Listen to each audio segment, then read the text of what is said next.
walking simulator subgenre. This emerging subgenre has seen some successes of late with releases such as The Vanishing of Ethan Carter and some missteps with other titles such as Leviathan the Old City. So, in which group does Homesick belong?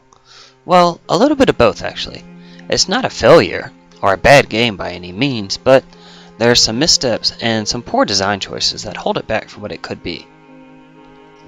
So if you are unfamiliar with the term, walking simulator denotes a game with less interactive gameplay, to a degree, than other games. You usually spend your time walking around and exploring a strange world or situation, with some narrative backbone to give a reason for the affair. Homesick is no different. Your character awakes in a bed within a ruined, deserted building, with only a picture a child drew in crayon. All you know is that when you go to sleep, you awake in a nightmare world where darkness threatens to consume you. So your job is to discover who you are, where you are, etc., and maybe even find your way home. Most walking simulators have a lack of explicit directions in the game. They encourage exploration and experimentation, which allows the players to suss out how everything in the world interacts. This can lead to some brilliant moments, as well as some frustrating ones. Throughout Homesick, you will encounter some strange hieroglyphic-like symbols. You will have no idea the message they're trying to convey to you. Later on in the game, you will find a puzzle where you're attempting to decipher the symbols, so you can finally understand all of the text that you have seen. The way the puzzle is presented is brilliant, and the lack of a goal or a hint communicated to me by the game gave me a euphoric feeling of success once I had finally translated all the symbols. Conversely, there are some mechanics you may not grasp without failing a few times. When you go to sleep and you awake in the nightmare world, there are a whole new set of mechanics and rules in play, which are not explained, and they may result in some frustration for some players after multiple failures. You do get a message regarding these mechanics towards the end of the game, after you have deciphered the symbols and have already discovered the mechanics for yourself. So it feels strange and pointless to hint at mechanics players will have already discovered in order to progress to where this same hint is. And speaking of the nightmare world, everything is different here. Gone are the vibrant flowers, the dust particles that float around, and they trickle in and out of the gorgeous sunlight. There is only darkness here which seeks to consume you. Unlike the daylight segments, the nightmare scenes are timed, which brings a nice change of pace to the game, but also contradicts the slower pace of the daytime exploration. It's a jarring transition at first, but you quickly acclimate to the new playing conditions and rules. So the core of the game revolves around solving puzzles in order to advance. So the puzzles are great, right? And not so much, Grasshopper.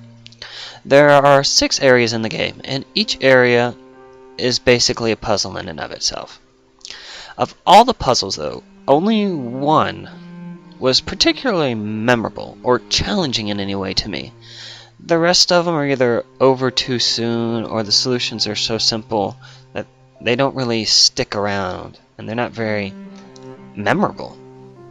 It's a shame, though, these puzzles when it's compared to some of its contemporaries. Another major problem with the game is the player character's walking speed, although walking is generous because it feels more like a crawl. Seriously, I have seen snails with limps crawl faster than this person walks. And since the entire game revolves around you exploring your environment by walking, the slow pace ensures tedium sets in quicker than other similar games. The slow pace also hurts another major aspect of the game, the backstory. So as I mentioned before, you'll find letters, books, notes from former inhabitants of the building scattered around the world. However, they're all in the strange hieroglyphic-like language and can only be deciphered once you've cracked the code, which is towards the end of the game. In order to fully explore this world and to soak up every bit of backstory, you have to endure the slow, tedious walking and backtracking to every previous location where every note was. It's a shame most of the backstory is locked behind this needless, humdrum backtracking because it's really quite good, and it creates an emotional connection with the player. The game is a looker, though. The game takes full advantage of the Unreal 3 engine to showcase some impressive lighting effects and some fantastic detail work. I'm serious, this game looks fantastic. Kudos must also be given to the gorgeous soundtrack. It complements the visuals and the atmosphere perfectly with its light and somber tones. I found myself actually not playing the game and simply enjoying the music for a time or two during my playtime.